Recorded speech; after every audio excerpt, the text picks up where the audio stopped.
This is a guy who has acted lawlessly his whole life. Are you guys sick of talking about this already? No. I mean, this is unprecedented. This is the Super Bowl. Yeah. There is something quite different about him from almost everyone else over the years in both parties who's faced these kind of charges. He has been proud of it. He talks like a mob boss. This is a man who has thwarted the law, who has polarized the country, and is diminishing our system of rule of law. Members of the media not hiding their excitement over Trump's arraignment yesterday, even as they admit DA Bragg's case has legal challenges.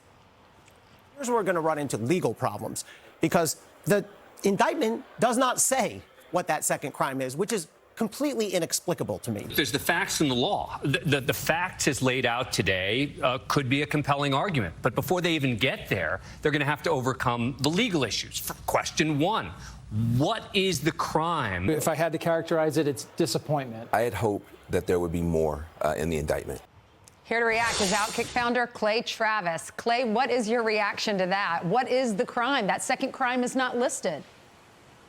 You're right. It's not in the indictment. I think it's an outrageous embarrassment. I think Alvin Bragg should be ashamed of his legal work. I think everyone in the New York District Attorney's Office should as well. And there's several things, Ainsley, that I think are significant here. First of all, we've never seen this happen in 240 years of American history. So if you're going to break that long-standing precedent of not charging political candidates, of not charging presidents or former presidents or leading nominees for the presidency, you need it to be a slam dunk case where everybody looks at it and says, okay, this is of such a significant stake that let's break everything in the presidential past for 240 years. This case is not that. A crime hasn't even been alleged here. And I think this is important for everybody out there to understand.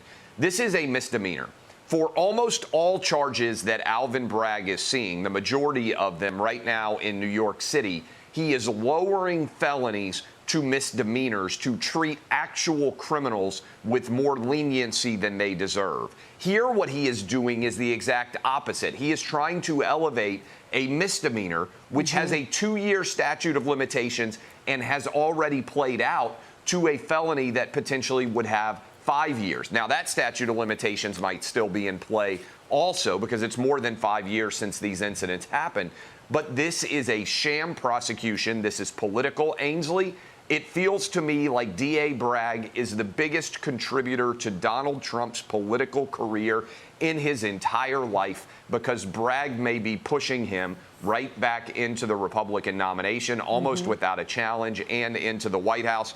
And one other thing that I think is significant here, Ainsley, Bragg, even in his defense of these charges, to me, was incredibly weak. Now, I hope that Trump can rise to the level of not petty grievance and anger and frustration, which I think characterized a lot of what he said last night, but talk about the historical record here and why what is happening to him is such an outrageous indictment and attack upon free and fair elections in America.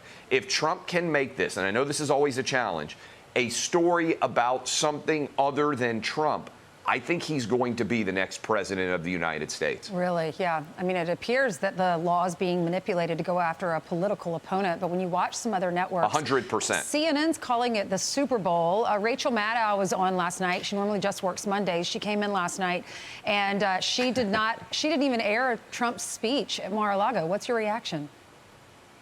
Well, I think that, of course, MSNBC is a sham network that embarrasses its viewers and is mostly watched and led by idiots. But it's also an outrageous failure of basic news not to cover Trump's speech when he has been charged with the first felonies in the history of our republic for someone in the presidential race or a former president.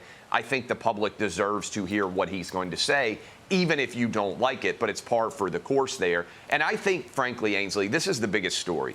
Even far left-wing legal commentators, people who have wanted Donald Trump on the stand charged with crime since the moment he came down that escalator in 2015, even they looked at this indictment and said, this is an embarrassment. Alvin Bragg swung and missed. He came at the king and he missed, which is something you never want to do.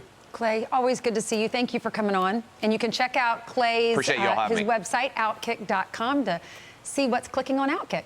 Thank you. I'm Steve Ducey. I'm Brian Kilmeade. And I'm Ainsley Earhart. And click here to subscribe to the Fox News YouTube page to catch our hottest interviews and most compelling analysis.